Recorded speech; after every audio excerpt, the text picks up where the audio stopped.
Hello, dear students. Good morning. How are you?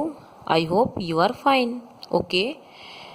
कल हमने अनुपम हिंदी व्याकरण कक्षा पहली का पहला लेसन भाषा के बारे में हमने पढ़ा था कल कि अपने मन के भावों और विचारों को प्रकट करने का तरीका ही भाषा है। इस संसार में प्रत्येक प्राणी जैसे पशु है, पक्षी है, जीव जंतु, मनुष्य, सभी प्राणी अपने मन के भावों को प्रकट करने के लिए जिस भी तरीके का प्रयोग करता है वही भाषा है। जैसे पक्षी है, पक्षी चहचहाकर अपने भाव प्रकट करते हैं।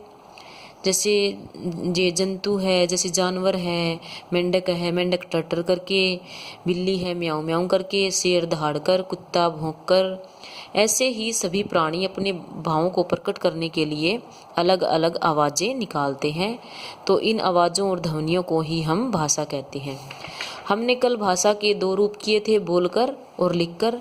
मनुष्य ही है एक ऐसा प्राणी है जो अपने मन के भावों को दो तरीके से प्रयोग कर सकता है, प्रकट कर सकता है। पहला बोलकर, दूसरा लिखकर। बोलकर कैसे कर सकता है? जैसे ये इस चित्र में देखो, दो लड़के हैं आपस में अपने बारे में, ये अपने बारे में बता रहा है, ये अपने बारे में पूछ रहा है, हेलो स्मिथ कैसे हो? तो ये भी तो अपने बारे में बताएगा, हाँ मैं ठीक हूँ, आप कैसे हो? तो ये भाषा का बोलकर ये अपने भावों को प्रकट कर रहे हैं और दूसरे इसके अपने सामने वाले के भाव को समझ रहे हैं। ओके, ऐसे ही भाषा का लिखित रूप है।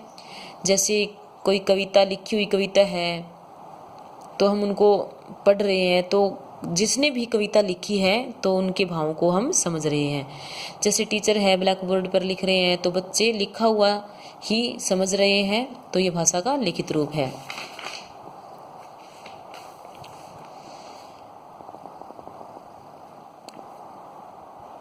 भाषा के चार अंग हैं: लिखना, पढ़ना, बोलना और सुनना।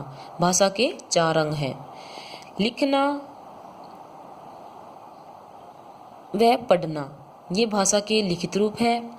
बोलना और सुनना ये भाषा का मौखिक रूप है। भाषा के रूप, भाषा के दो रूप हैं: मौखिक भाषा, दूसरा लिखित भाषा। मौखिक भाषा है बोलकर तथा सुनकर मन के भावों को समझना, भाषा का मौखिक रूप है। बोलकर तथा सुनकर, जैसे हम आपस में बोल रहे हैं, हमारे सामने वाला बोल रहा है तो हम उसका सुन रहे हैं। हम बोलकर अपने भाव प्रकट करें तो सामने वाला सुन रहा है। तो बोलकर तथा सुनकर मन के भावों को समझना भाषा का मौखिक रूप है। जैसे कविता बोलना तथा सुनना। लिखित भाषा कौन सी है? लिखकर तथा पढ़कर। जैसे कोई कविता लिखी हुई है तो हम उसको पढ़ रहे हैं, तो ये भाषा का पढ़कर हम भावों को ग्रहण कर रहे हैं। अगर हम पोएम लिख रहे हैं तो लिखकर अपने भावों को प्रकट कर रहे हैं, तो ये भी भाषा का लिखित रूप है।